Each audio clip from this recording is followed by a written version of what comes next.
Well, hello there, ladies and gentlemen, and welcome to WiggyWam week 14 of Get Your Property Questions Answered. I'm super thrilled that you're here to join us today, and I apologize, first of all, for being a little bit behind schedule in releasing this week's episode.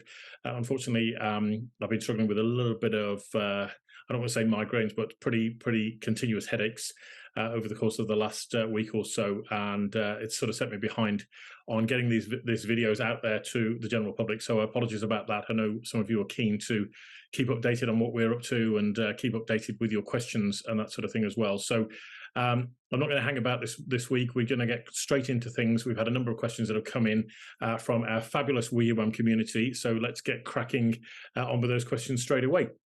So first question comes in here from Gareth. Good morning. Hi there, Gareth. Good to see you. Thanks for your question. So Gareth says, I'm a general builder who works with a number of subbies who are also worried that they're about to lose their lucrative roles with house builders if we hit a recession. What can we all do to ensure our businesses survive when new house sales are down in the area that we live in? Okay, well, great question there, Gareth. Thank you for sending that through, and totally understand where you're at. Obviously, it's a concern when the market has been very, very good for a long period of time, and builders like yourselves and subcontractors, plumbers, sparkies, all those sorts of various different trades get sucked into the house building community because they start offering an insane amount of money for people to go and do day rates or package works with different house builders. And as a consequence, what tends to happen is that becomes the sole place of business for most tradies and most builders if they're not careful, and this can have a major problem. I experienced recently with a friend of mine who has been doing a number of property investment projects. He built out HMOs and that sort of thing, and he was losing bricklayers who were getting something ridiculous. I think it was like £800 to £1,000 a day for going to lay bricks on a building site for one of these major house builders, because at the time the demand was so strong. But the problem is that when the market dips and sales slow down, they're very quick to get rid of these trades. And as a consequence, what happens is that a lot of these builders and subbies then go back to their original clients and start fishing for work. And that's a bit of a problem when, how do I put it gently, Gareth? If you're, put yourself in your client's shoes.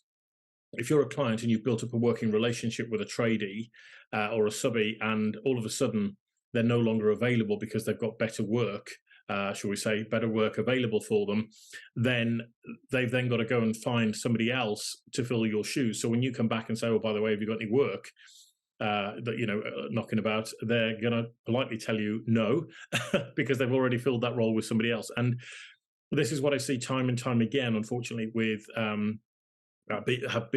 having been in the property industry for a long period of time and worked with a number of other investors and people who generally employ people like yourselves, Gareth, is that there are two major frustrations. One is, as I say, you leave them high and dry, or you go off to do other higher end work, which we totally understand, because obviously you've got to earn a living at the end of the day. But when you're leaving us in the lurch or not available to finish work that we or projects that we've already started, then that can pose a major problem. And of course, they're going to go elsewhere. So that's the first major problem. The second major problem that we experience with a lot of people is that when tradies have a number of jobs running at the same time, what tends to happen is that they experience this frustration where builders will turn up or subbies will turn up on a site, they'll do some work, and then they'll take a phone call and they'll dash off to do another job.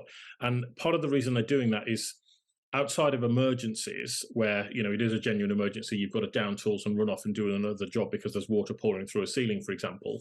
But outside of those emergencies, what happens is that the client gets absolutely fed up and frustrated because they think, well, I'm being neglected here. I paid for this work to be done. I paid for this job to be taken on. And now the builder or plumber or sparky is off doing other jobs and mine is left dragging on, So I think I'm being very blunt with you here, Gareth, but those are the frustrations that I see in the marketplace. And if you're not addressing those, then it becomes very difficult, as I say, to then go back to your original clients and say, do you know what, we'd like to do more work for you. So if I was in your shoes, Gareth, what I'd be doing is I'd be working intensely in my local area to farm work. And what I'd be doing is every time I got a job, I'd see that job all the way through to completion. And anybody else that's looking for work, you let them know, and this is a very powerful marketing message, you let them know that you're not available until X date, and that's when you finish that particular job. You might be able to bring it forward by a day or so if you finish early, but you let them know that you're not available because you're in demand. We've got a lot of work in your diary. I'm available on that date to come and work for you. Okay, and what that does, it triggers a psychological principle in marketing called the fear of missing out. You're obviously in demand because your diary is full, and so the client thinks, well, this guy must be good or this girl must be good because their diary is full up, right?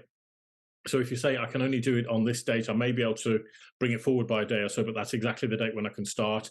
But I will stay with your project until it is complete.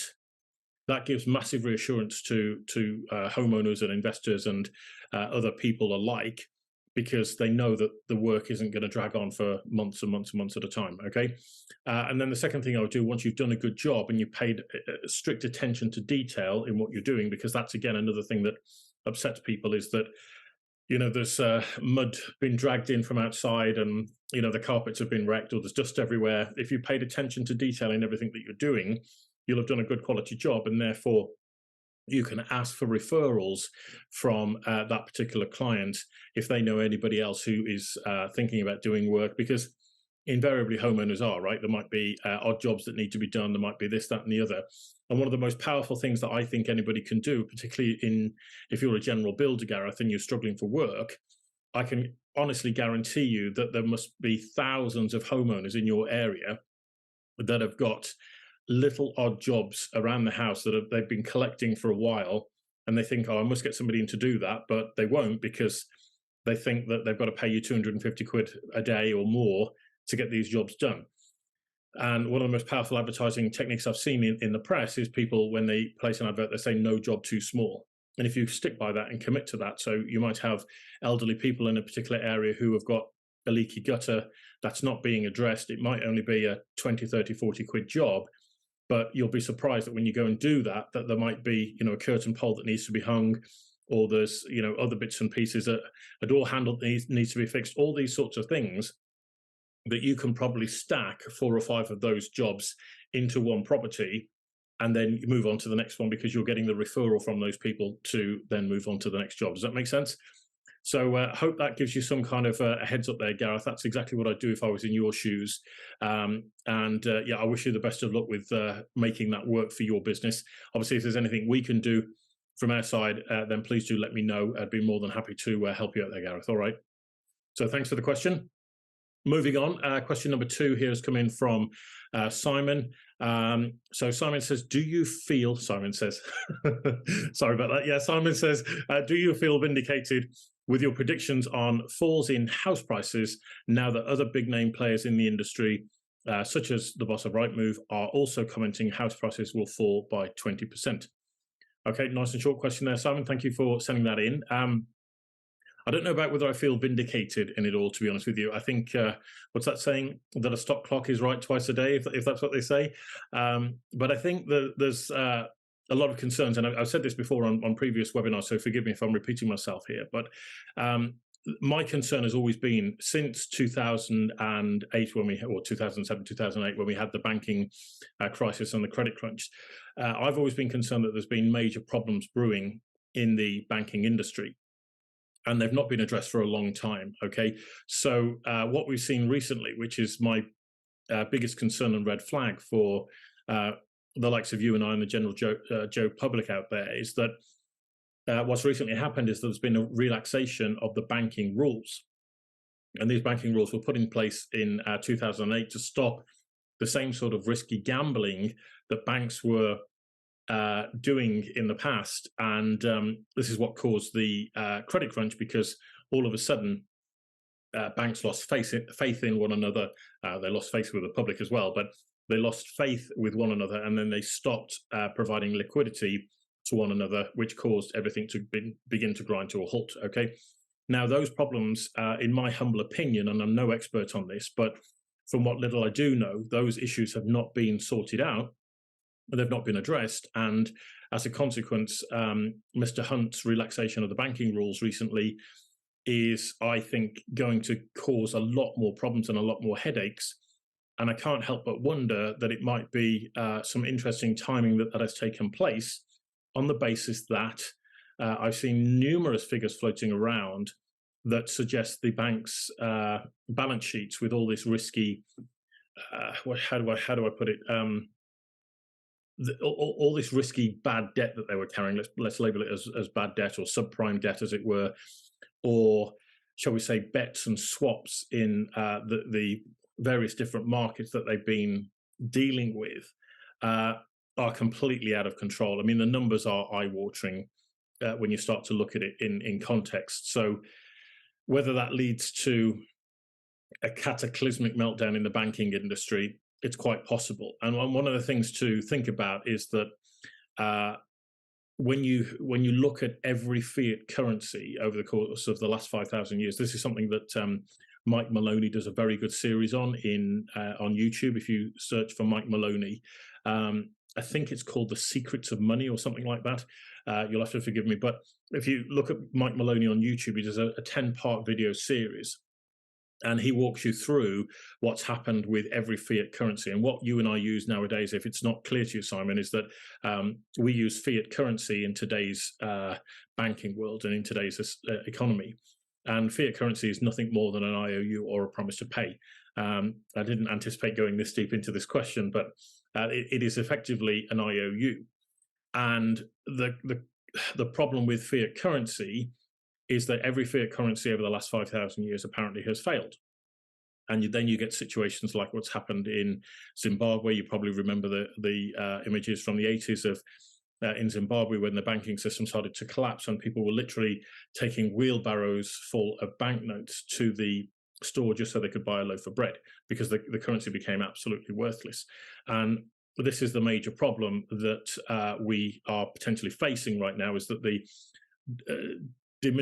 diminution in value of the pound over a period of time is what causes this inflation, if you like.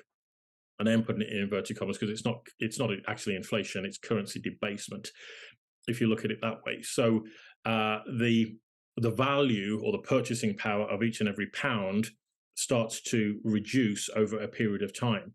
And that is what is having an impact on people's livelihoods right now, because the value of what they can buy is actually reducing, but their value of what they're earning in their jobs is not increasing at the same rate. And we saw this exactly the same in 2008. That has continued. And if you look, for example, at the nurses right now that are trying to get a pay rise, which should be, let's be honest, somewhere in the region of 10 to 20% over the course of the last 2 years, in order to just keep track with inflation, they're getting less than 5%, I think it is. Forgive me if those numbers aren't exactly accurate, but they're getting less than 5%. The purchasing power of that money has dropped by 20%. Okay, so you can see already there's a huge disparity, and that's what I think is going to cause an impact on house prices. Now, to come back to your original question, Simon, and I say I apologize that I've gone off in a massive tangent, and if a lot of what I've said doesn't make sense to you, I would encourage you to spend 5 minutes on Google or one of your favorite search engines and just check out some of the things that I've just mentioned, because you'll start to get a bit of an education as to what's really going on in the global economy. But in terms of house prices, I think there's one or two things will actually happen. First of all, it will be a long-term stagnation of house prices, which might go on for 5 or 10 years, where there will be literally no growth in house prices. And as a consequence, relative to everything else, house prices will become cheaper, or there will be a fall in house prices. And in order to get to that point of a fall, and a significant fall, I think the market kind of needs to almost totally grind to a halt and become a bit stagnant. Okay, because ultimately, to get the switch that needs to happen is in the seller's mind, where they've seen properties in the local area all selling for a similar price to theirs, but then there's no buyer willing to pay that. So they have to get into a position where they are almost forced to sell. And as a consequence, when they're forced to sell, they will have to drop the price. And that's what starts the knock-on effect in the local area of prices dropping and prices dropping, because it's not the estate agent that dictates the price, it's the surveyor on behalf of the bank or building society, right? and they're the ones that will go in and say, well, this property next door actually sold for £50,000 less. Yeah, I think that's actually the market value. And that's what caught me out in 2009 when I was starting to build my property portfolios, because I was one of the few buyers in the local area that were buying property at that particular moment in time. And because I was the only one buying, even though I was buying what I thought was below market value, surveyors only had those previous properties that I'd bought as comparables for other ones in the local area. So you kind of end up in the situation where prices reach a level or a cap, and they don't continue to grow over a period of time. And just to put this in context, I was telling my partner at the weekend that when I first started in agency, we could not sell one-bedroom flats in a pretty little market town for £40,000. They were selling for like 36, 37, 38,000, depending upon their condition. This was in the, I think, the mid to late 90s, right? And then literally within 3 years, those prices had gone up almost threefold. Okay, so they were selling for virtually £100,000. And you thought, how is this growth possible? But they hadn't moved for the best part of 10 years because the market had completely stagnated in that area. So I do see a similar sort of thing happening. I honestly don't know how people are affording properties right now, and it's only when you start to consider that longer term borrowing or longer time frame borrowing is being brought into the equation that perhaps that's one of the reasons why house prices may continue to grow. But I honestly just do not see how it makes sense for people to continue buying and paying an inflated price in today's marketplace. That's just my gut feeling. And when it doesn't add up, I think it's time for us all to take a breath and just go, well, actually, is this the right time to be buying, or is this the right price to be paying for the properties that we're moving into? So I hope that helps, Simon. Yeah, as I say, do a bit of Googling around some of the things I've just mentioned there if that doesn't make immediate sense on the surface. But I can promise you there's quite a lot of content in there. There's quite a lot that's actually going on in the marketplace that a lot of other people aren't privy to. So hope that helps. All right, moving on. Question number 3 comes in here from Paul. Just give me a second. So Paul says, why do you feel the need to dress so formally in a 3-piece suit when business is being done with a more casual dress code nowadays? All right, well, thank you for that question, Paul. Very kind of you to send that in. Okay, so for me, Paul, I think I do take the point that a lot of business is being done now more formally, more open neck shirts or casual dress code and all the rest of it. But for me, it is about how I feel in myself when it comes to taking on a working day. And it's the old saying, isn't it? Like, dress for success, but it's not about necessarily making a good impression for other people, although it does. And people do take you seriously when you dress up like that. But it's also about, Felix Dennis put it really interesting. I was reading his book recently, and Felix Dennis puts it as putting on your sort of suit of armor, if you like, when you're going out into the world. And I quite like that analogy, because you are getting yourself into a mindset of what you're about to do. So, for example, when you go to a gym, you don't dress in a 3-piece suit, you dress in sportswear, activewear, right? Because you're going into the gym for a specific purpose. And when you, I'm trying to think, if you were in a role of working in a hospital, for example, you probably wouldn't wear your sportswear. You probably wear a more formal uniform that lets people have confidence in what you're doing as a doctor or a nurse, right? And so when you're going into business, even if it's just working on your business and you might not see anybody for that entire day, I still believe in putting a 3-piece suit on so that you can get into the right mindset that actually what I'm about to do is to trade a day of my life for what it is that I'm about to do in terms of building my business or creating content for online marketing or, just answering emails, whatever it might be. I think it's putting yourself into that mindset that says, okay, this is serious. This is something that I'm keen to do. It's something that I'm keen to exchange a day of my life for, because that's really what we're doing here, right? We're exchanging a day of our life, which is quite a precious thing. And as a consequence, if you think about, when you go to a wedding or something and you dress up smart and your partner says to you, oh, wow, you look amazing in that dress or that suit or what have you. And I think, well, why do we just do that, 1 or 2 days a year if we're lucky enough to go to a couple of weddings a year? Why do we just do that for going to somebody's wedding when actually we could feel and dress like that and perhaps get those compliments every single day, and not that the compliments bother me so much, but actually feeling smart and presentable makes a big difference to me in how I feel about myself and about how I feel about the day that I'm going into. And I'll actually just share a quick story with you, Paul. I don't know whether this is taking things out of context a little bit, but about this must have been probably 6 or 7 months ago, maybe longer actually. And the family and I went out for a meal in Leeds. And I've always liked Leeds for a night out. I think Leeds is a great night out. But we went to a nice restaurant with a sit-down meal. And I decided at that point I would dress up, and I just put a two-piece grey suit on. Nothing particularly out of the ordinary, but I just thought I'll put it on. I'll look smart because it was quite a nice occasion, okay? And anyway, when we came out of the restaurant, we just took a walk around the corner. We went to go towards this bit of a bar, kind of nice bar with a bit of music and all the rest of it, because the in-laws wanted to, sort of experience a bit more of a British pub of a nighttime. And I said, I think you need to be careful because I don't think we're actually going to be able to hear what ourselves talk because it's so bloody loud in there, right? But anyway, we walked around the corner and we're walking up towards this bar, and I was just like, loads of people were just stopping and staring. And I'm not really doing this for attention. I don't want people to stop and stare. But I thought it's really interesting that when people go out for a night out and they're spending all of this money, these small fortunes on clothes, they're trying to get that kind of reaction. And I'm not doing it. I genuinely am not doing it. Like I'd like to keep myself to myself. I don't do this for attention, right? But I just thought, isn't it funny that people are looking for that kind of reaction? They're looking to be acknowledged. They're looking to be appreciated for what they're wearing, which is why they're spending these small fortunes on all these clothes. Particularly if you go to our local store is like Flannels. It's supposed to be one of these high-end shops where you spend £1,000 for a pair of trainers, which is just mind-blowing to me, right? I don't know why people would do that, but they do.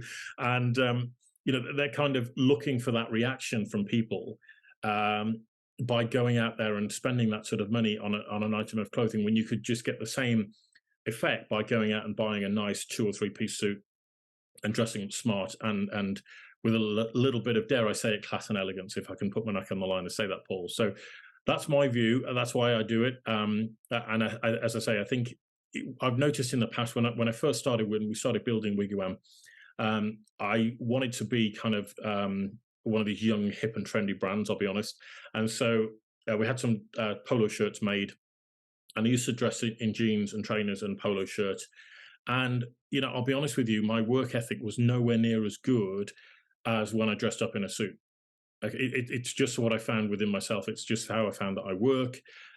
When I'm more relaxed, I tend to be more of a, not procrastination mindset, but if I'm probably working at 60% of my output, whereas when I'm dressed for the moment and for doing work, I try to keep that output as high as possible, sort of 80% plus, okay? So hope that answers the question, Paul.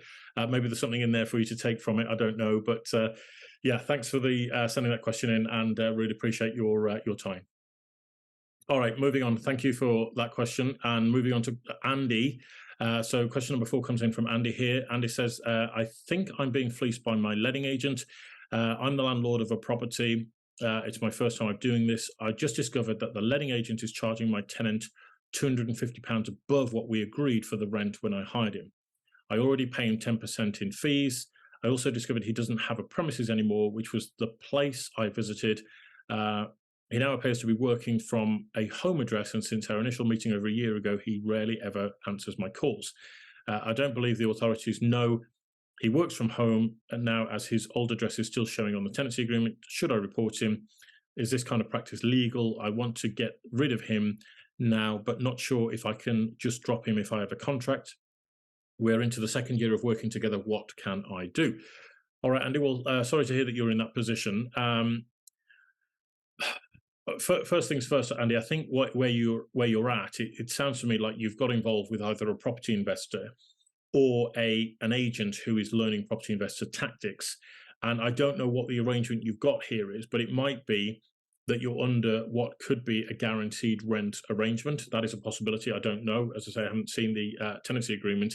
I'm happy to look over that if you want to send it through. But it might be that you've entered a guaranteed rent agreement where the letting agent has said, we will definitely get this for your property, whether that's, let's say, 600, 800 pounds a month, but then they take the risk of being able to rent it out at a higher amount, but they will be taking on perhaps the liabilities or the downsides. If the tenant leaves the property and leaves it empty, they'll pay for that void period. If the tenant trashes the place, they'll pay for the renovations. That might be what's going on here, so it might be quite innocent. Now, if it's a case that you've set a tenancy agreement in place and you feel that the letting agent is pulling a fast one because they've actually either taken on the property themselves and then sublet it, which might be going on here, or if you feel that they've just signed an agreement with you and now they're pocketing another 250 quid because they've put the rent up with a tenant or something else, obviously this is a little bit more serious. And I don't think it's so much of a problem with them working from home, because that's actually happened for a lot of businesses recently. And for some cases, that might be more beneficial. But I think the issue would be if you're having trouble contacting them and you feel that you're in a position where you're being financially disadvantaged because they are not passing on this huge increase in rent that seems to be going on here, then I would definitely be outlining my concerns to your letting agent, Andy, in an email. Hopefully you've got an email address, or certainly put it in writing to them physically at their home address, assuming that you've got that. But send them your concerns and give them 7 days to respond, okay? I would back that up with a phone call and a voicemail and a text message letting them know that you've emailed them, you've got some concerns, you'd like them answering. And as I say, it might be innocent enough, and you might just say, well, this is the agreement because this is what we're running on. This is what we said that we would do right from the very start. Or if it's something more sinister, or he refuses to respond, and within the 7 days, then you send another email or another letter giving him 5 days to respond. Again, back it up with text message, back it up with a phone call, and then I would look to move the property away from him. Okay. Assuming it's a him. I don't know, you've mentioned whether it is or is not. Yeah, you did say it's a him. So I would say that would be the route to go down, Andy. And then what I would do is I would go and take back the property. Either, if you're going to manage it yourself, go and talk to the tenant, or if you're going to employ another letting agent to take it on, then go and have a conversation with them, kind of explain what's happened, and ask them to manage the handover of the tenant from your previous letting agent to the new letting agent, okay? Because there will be things like transferring the deposit. They may want to get a new tenancy agreement in place, and obviously transfer the monthly rent payment across to you as well, okay? So that would be the way to get yourself out of the current situation. And as I say, the contractual element of it, there might be some grey areas here that need to be explored. But if you're not happy, get rid of them and move it on to another letting agent, because there'll be plenty out there that will want to take your business, I'm quite sure, particularly as the landlord market is a shrinking marketplace at the moment. So definitely take that on and see how you get on with it. And if there's anything else, obviously, that we can do from our side, Andy, let me know, okay? So wishing you the best of luck with that, Andy. All right. Moving on, question number 5 here comes in from Brandon. Brandon says, should we be concerned that retail stores like John Lewis and other major and our major banks like Lloyd's are on a mission to build new homes or buy up existing homes purely to rent out? I've also read that local authorities are targeting landlords to acquire their portfolios. Why would local authorities be doing this when for years they were encouraging council tenants to become homeowners? Why suddenly are big banks interested in becoming major landlords? Are we landlords being squeezed out? Okay, Brandon, well, thank you for that question.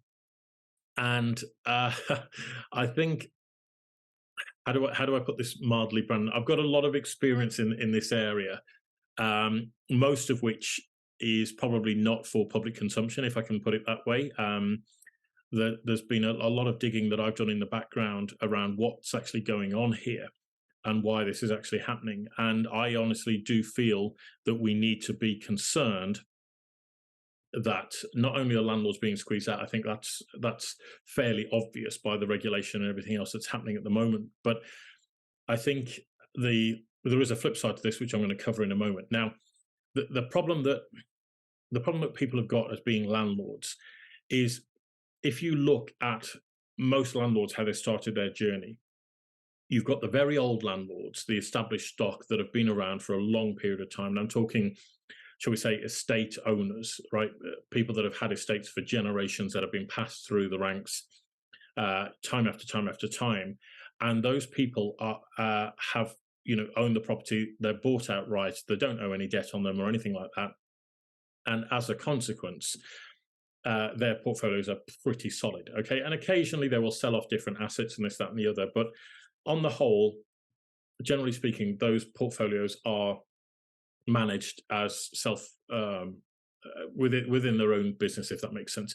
Now, a lot of people have got this idea that since the change in the tenancy regulations, and I believe it was late 80s, early 90s, I could be wrong there, but there was a change in the tenancy regulations that said it was possible to now give a tenant 6 months notice to get them out of a property.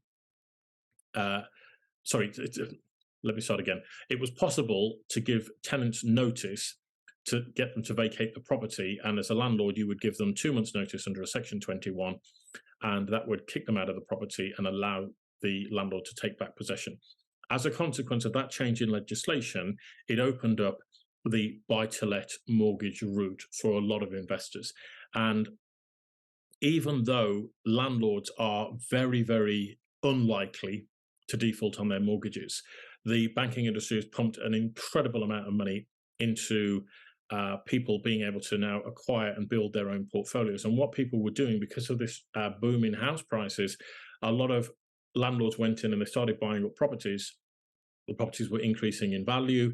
They released a lot of equity from those properties and went and bought more properties. And it sounded great because on paper, they were making an absolute fortune because prices were just rising and everybody thought property prices are going to rise forever. It's going to be happy days.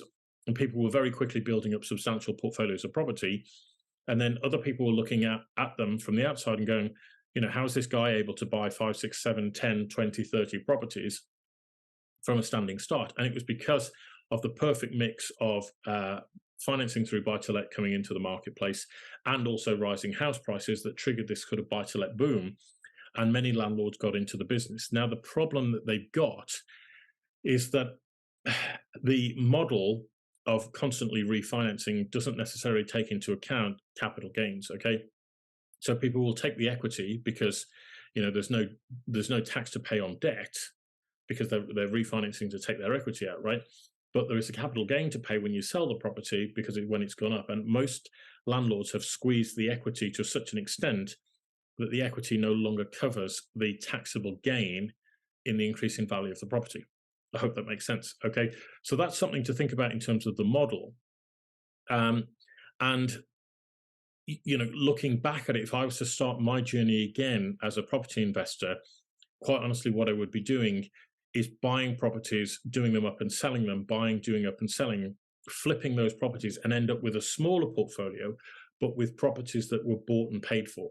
So you have less outgoings, for example, of things like mortgages and all the rest of it. And I would certainly protect those assets from the hands of the greedy bankers and all the rest of it by wrapping them up in a trust or other model that would keep them away from prying hands and litigation.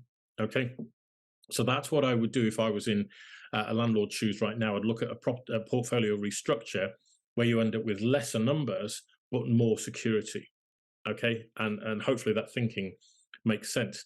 Now, to come back to the point about are banks interested in becoming major landlords? I think somebody like John Lewis coming into the marketplace could be quite innocent, because if you look at the changing face of retail on the high street, there needs to be something to bring a lot of these properties back into use. So the nature of the game is beginning to change, that a lot of these commercial properties on the high street are no longer needed because people are just buying online, right? So why not convert those into good quality standard residential units with shopping elements attached? That could be quite a good and sensible use of that space. In terms of banks coming into the marketplace, that I think is a little bit more sinister. And I am very concerned, as I mentioned earlier in today's webinar, that I'm very concerned that what is happening is that the regulations are changing now to facilitate what could be or could become a bank bail-in rather than a bank bail-out. Okay, now what does that really mean? Well, if you remember in 2008, in the banking crisis, we were told that we needed to bail out the banks. Okay, so interestingly, that you and I become bad at managing our finances, we lose everything. But a bank becomes bad at managing their finances and gambles on risky derivatives markets and God knows what else. Then you and I have to bail them out, right? So that's one thing that goes on, which is a bit frustrating. But a bank bail-in, as I believe is where the regulations have been changed, means that when you hand over your cash to a bank, it becomes the bank's property. Okay, and as a very experienced judge in the High Courts has put it, if you read one of his books, try and find a legal definition of the word property. Okay, it's not as simple as people think. And we have this label of property. Oh, I live in a property. Or what is property? We'll try and find an accurate legal definition of what property is, or what property is rather, and you'll probably struggle. Now, that's that's one thing aside, but banks getting involved with this, I can quite easily see a scenario unfolding where and it is a bit of a disaster scenario, let's put it this way, but house prices fall, people get caught up in negative equity, they can no longer afford their mortgage because interest rates have risen and risen and risen. The banks decide to take back the property. Okay, then do they sell them or do they rent them out because the market's so bad that they can't recoup their investment? So they then decide to become a landlord. Your guess is as good as mine on that one, Brandon. So I think I am concerned about what they're up to, if I'm honest, but that's just me. I have been known to enjoy a good conspiracy theory as much as anybody else, but as I say, I am concerned that they are getting themselves into a position in the market and a foothold in the market where the rules and regulations that apply to you and I, the small private landlords, isn't going to apply to them as big banks. And that, I think, is what can I say? It's the nature of the game, I suppose. It's how the game is played. But as a friend of mine pointed out to me at the weekend, whether I should lead with this, I don't know. But because I've spent some time in India and I've spent some time well, a lot of time in the UK, we were talking about how things work in different elements of the country. And I'm told, I don't know if this is true, but I'm told in India there are certain ways to deal with certain things that shall we say, you're pulled over when you're driving along, you hand the cop some money, the cop walks away, and you get on with life, right? And his angle was, well, maybe that's how things are meant to be, right? And I'm not encouraging corruption, but he said the problem is in the UK, corruption isn't available to you and I. And I'm not condoning corruption, but his view is that humankind or mankind is inherently corrupt unless you have a very strong moral compass, which a lot of people don't have, or say a lot of people don't have. Certain people don't have, which is what causes some of these problems that we've experienced in the marketplace recently. And if corruption is only available to the elite or a certain element of society, shall we say, they're in a position where they can write the laws that work out for them, which will penalize you and I if we try and play the same rule book, but they're allowed to get away with it. And that's the bit that I just find a little bit unsavory, shall we put it that way. And as I say, I've got a bit more experience that I'm probably letting on here, Brandon, that I'm probably not going to share at this stage, but I have written about in my other, well, I have certainly written about it in here. If you want to pick yourself up a copy of Home Buyer Secrets, you'll learn a little bit more about that as well. So yeah, just an interesting time to be around in property at the moment. And I do think that, the banks will take that step because there's kind of this perfect storm brewing for them at the moment. And I think that's where things are going to end up. Okay. So hope that answers the question, Brandon. Thank you for that and look forward to any more questions from you again in the future. All right, moving on. Excuse me. Last question from William here. Question number 6 from William. Excuse me. William says, I've just been made redundant from our firm. I'm a solicitor with expertise in property and conveyancing. I'm 45. I don't know what to do. I'm a sole earner as we have three young children and the wife can't work. All this before Christmas too. I thought there was a shortfall in the industry for conveyancing in particular, but seeing others losing their jobs too, what's going on? I don't know where to turn. All right, William. Well, I'm really sorry to hear that you're in that position. And I look, I agree with you completely that there is supposed to be a shortage in the industry of good quality conveyancers and people who have got this property experience. But a lot of people are in the position of losing their jobs. And if you've seen any of my other previous webinars that we've covered on this topic before, William, that I think there's a couple of things that are going on.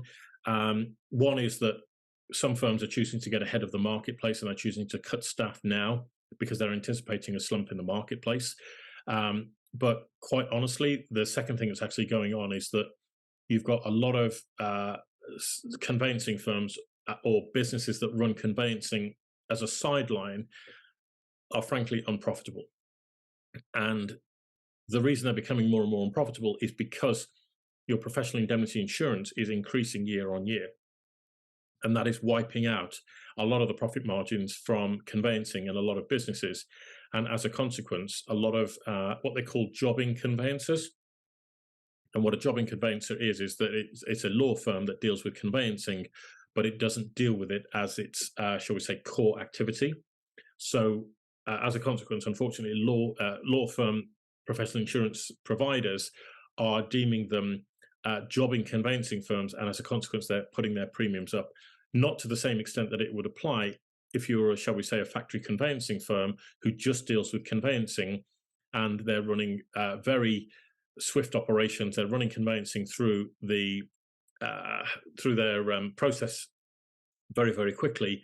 But because they're such profitable businesses, what they're actually doing is, instead of making claims on the insurance, they're actually settling the claims themselves in-house and just using it as a cost of business. That's what I'm told. Okay, so I think that's what's going on for a lot of firms, that they aren't necessarily profitable businesses, and as a consequence, they're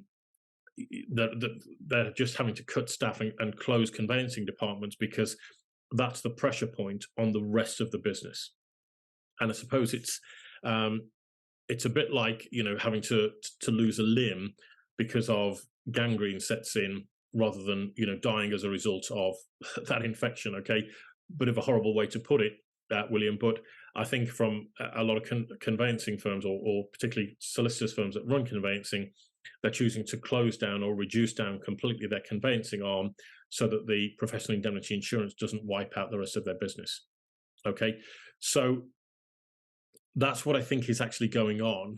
To answer your situation in more detail, what I'm seeing more and more, if you want to really progress now, William, in the work that you do, unfortunately, in today's modern world, I don't think it's enough to just be qualified in one particular avenue. And you have to become a bit more, start thinking a bit more like an entrepreneur in this marketplace. So there is an angle to say that if you are a good quality conveyancer, then one of your skills that you need to build is something like content marketing, for example, or I don't know, let's say Facebook ads, or becoming a social media influencer in some respects. And a lot of people, and I was literally talking about this with my partner over the weekend, that she was saying that we're kind of in this interim generation where you have the older people that have grown up and they've just, they've never had smartphones, they didn't have technology and all the rest of it. They just got on and built their business. And then we've got the younger generation in their 20s, who are coming through. They've used smartphones all their life. They've used technology, that they're really used to it. And we're kind of caught between the two, right? And so in your 40s, if you're not up to speed with things like content marketing, as well as also being a conveyancer, then you're going to lose out to somebody who is. And unfortunately, that's just the way it is. So if I was in your shoes, I'd be learning other skills that you can bring to the table to an employer that says, do you know what, I'm not just a conveyancer.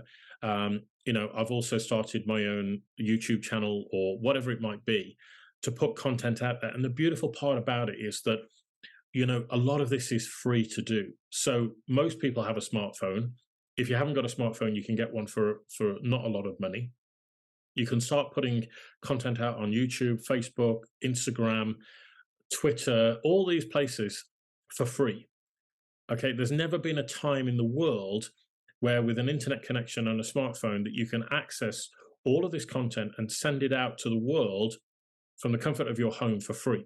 Okay, and that is just when it's so mind blowing when you try and get your head around it that that's never existed before in the whole history of humanity, and now it's available for you if you want to plug into that and start doing it. And the problem that I see with a lot of businesses is that there's a resistance. They say, "Oh, we don't do the internet, or we don't do marketing," and it's such a shame because actually, it's you've got clients that you could get from all over the world who want to buy property in England, for example, or Wales, and you can sell them your conveyancing services, or they'll find you because of an article that you put out, or a blog post that you put out, or a video you put out on YouTube, or whatever else it might be.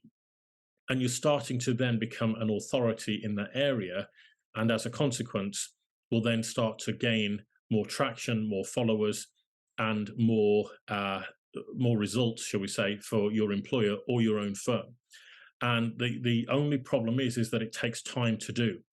So, if you want to get started on it, I would encourage you to get started on it right away. And look, William, I empathize with you hugely being in that position. I am more than happy to sit down with you on a phone call or a Zoom call like this, and we can do, a content plan for you. We can produce some content alongside us that you can use for marketing yourself and educating others and helping others with their business, which will be incredibly valuable. So, look, we'll do what we can to help, of course, but that's where I see the market going. It's unfortunate. It is the way it is. I don't think we can afford to go to university and just sit there and become a professional without learning some of these other soft skills as well. And the beautiful part about it is you can go on YouTube and you can watch a couple of videos and you can get more content from a lot of these videos on YouTube than you ever would if you went to university to get a degree in social marketing or whatever it is, social media marketing. Okay, so I'm sorry to hear that you're in that position, William, but honestly, if you want some inspiration, that's exactly the road that I would be going down. Obviously, look for another job if you can using your expertise. We'll happily work alongside you and do what we can do from our side, William. As I say, whether that's just producing content or whether that's other angles that we can find for you to work within to get referral work from us or whatever else it might be, more than happy to do that, William. But yeah, just get in touch and we'll do that with you. Okay. Don't forget our email address is happytohelp@wiggywam.co.uk. And I'll help you where we can, William. All right. So there we are, ladies and gentlemen. Thank you so much for joining us here again today. Quick whiz through those 6 questions would have been sent in via the WiggyWam community, which we really appreciate. If you've got questions that you want answering on a future edition of our Get Your Property Questions Answered webinar, please do send them through to us. You can email them through on our email address, which is happytohelp@wiggywam.co.uk. That's happytohelp@wiggywam.co.uk. You can also visit our website, which is wiggywam.co.uk. And you'll find various forums on there that you can post questions to or send them through to me directly on that site. You will also be able to send them through on Twitter. Our Twitter handle is @WiggyWam_UK. That's @WiggyWam_UK. And yeah, please share this along with your friends on social media. Help us get the reach out there, because I know from looking at many different places, there are hundreds of thousands of people out there right now that need help and support in their property journey. So we'd love to help them wherever we can. So thanks for watching. Thanks for your help and support as always. And I look forward to welcoming you on another edition of our webinar very soon. All right, you take care. Bye.